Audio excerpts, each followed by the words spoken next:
It's October 1st, 1903, and everyone is abuzz as baseball has risen in popularity decade after decade, becoming the most popular sport in America.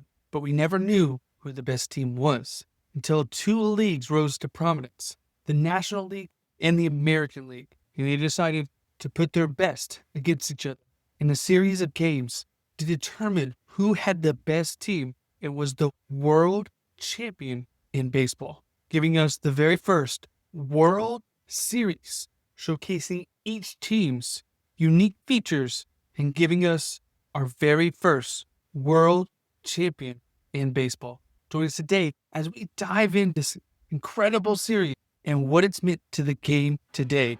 Today on Daily Sports History.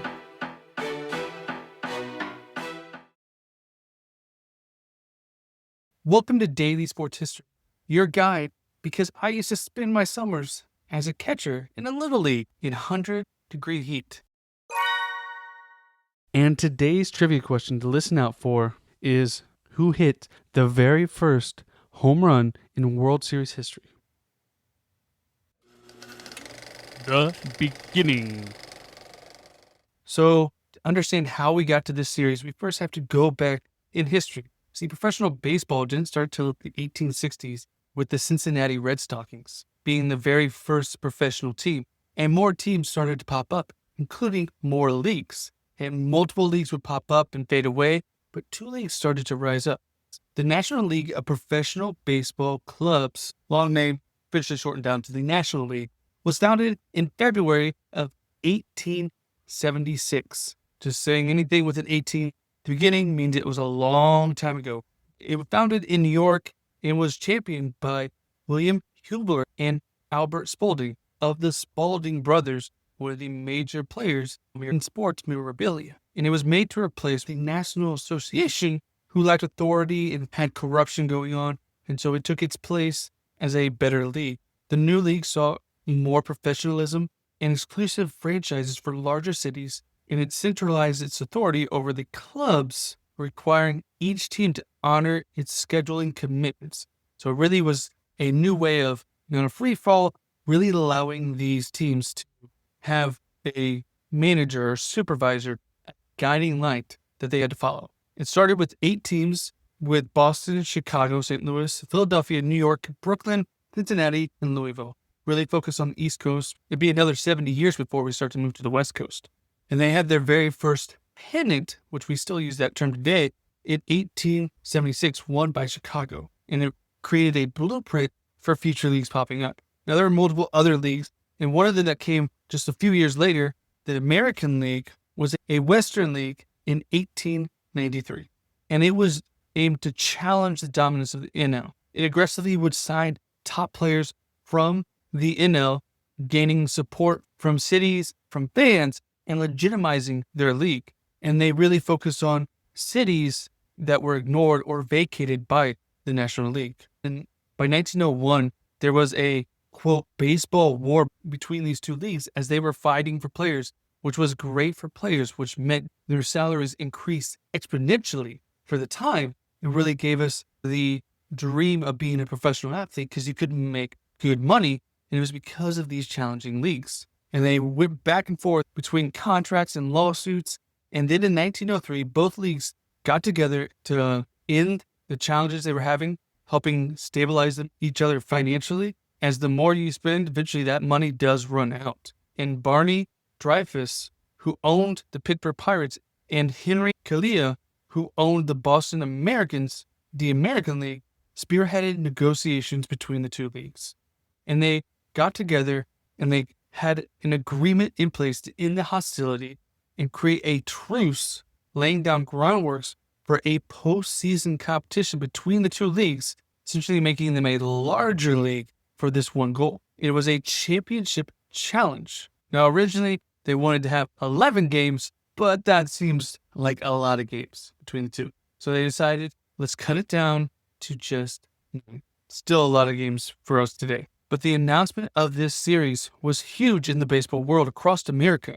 Fans were excited at this interleague format and a chance to see who was truly the best league. Let's talk about the Pittsburgh Pirates at this time. They were led by Hall of Famer Honus Wagner, which we know mainly through his baseball cord, which is one of the most valuable baseball cards ever, and one of the greatest shortstops to ever live. He was the team's star, but due to injuries, he did not have much effect on the series. And this series really came down to its pitching, which they were led by Deacon Phillippe and Sam Lever. And the Boston Americans, who would eventually become the Boston Red Sox, were led by legendary pitcher Cy Young, as well as pitcher Bill Diane. And you have to remember why pitching was so important in this era was because it was the dead ball era. The moment. So everyone's excited for this game. It's the first game facing off against these two major leagues, and the Pirates jump out quick.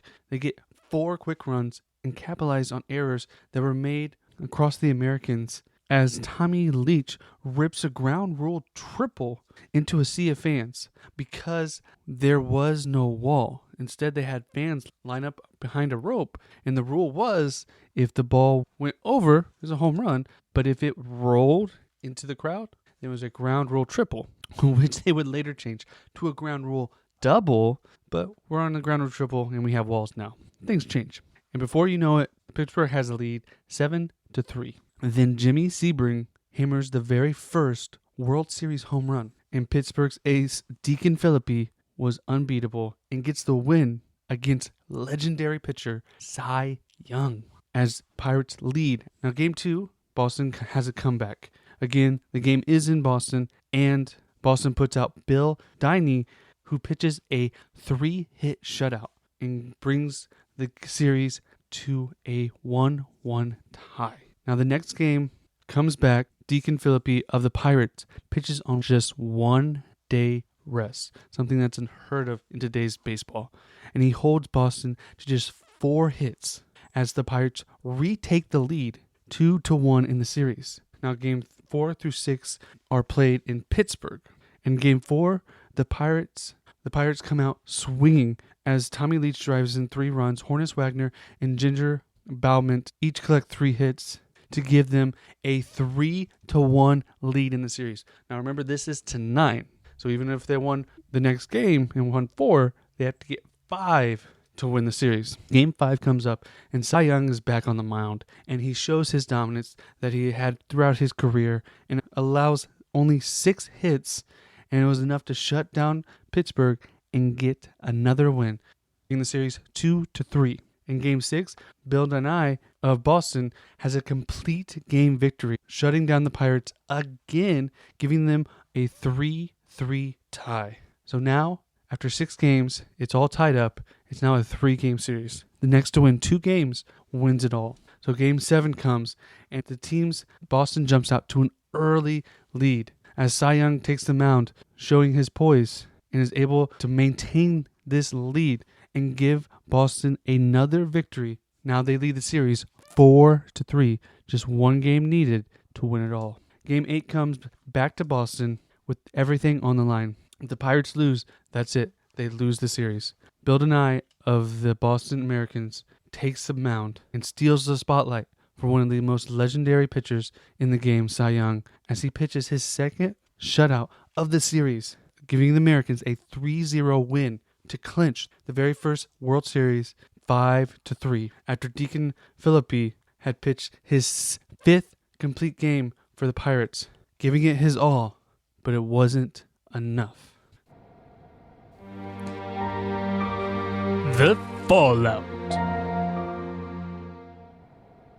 So the Boston Americans were part of the American League, and this really legitimized the American League, gave it credibility and prestige, and provided the AL with more backing to help compete with the more established National League, and created enthusiasm and demand from fans for future championship matchups. As the series drew massive crowds in each location, attracting over 16,000 fans, which is a huge amount back then. But even with all this, there was still no World Series in 1904 due to the New York Giants, at the time was a baseball team, not the football team, refused to play the AL champion, and this backlash led to fans in each league establishing in 1905. Every year they would have a championship between the American League and the National League.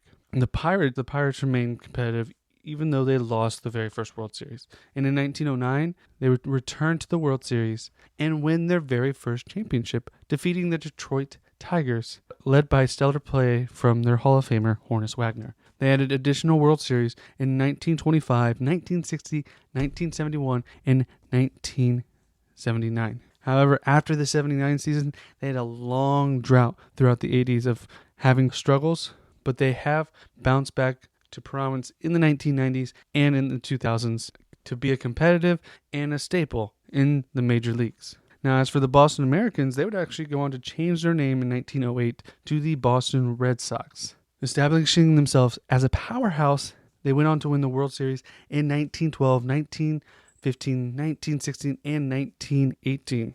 And then we all know what happened. There was a major drought of World Series wins for over 80 years until 2004. But ever since the name changed to the Boston Red Sox, they've stayed at Fenway and had a lot more success in the World Series after their long drought. It's amazing that over 100 years previously, these two teams competed against each other in a World Series for first of its kind. And both of these are staples and American fixtures in sports. When you say the Pirates, people know you're talking about the Pittsburgh Pirates in baseball. When you say the Red Sox, they know you're talking about the Boston Red Sox. Yes, not the Americans, but the Red Sox name is as American as they come. I want to thank you for listening to today's Daily Sports History. If you like this, please, I would love for you to take a little bit of time out of your day to go wherever you're listening, leave a review, leave a 5-star rating, whatever you can do, and we'll see you on the next one. And today's trivia question, who hit the very first home run in World Series history? And the answer is Jimmy Sebring, who hit it in the World Series.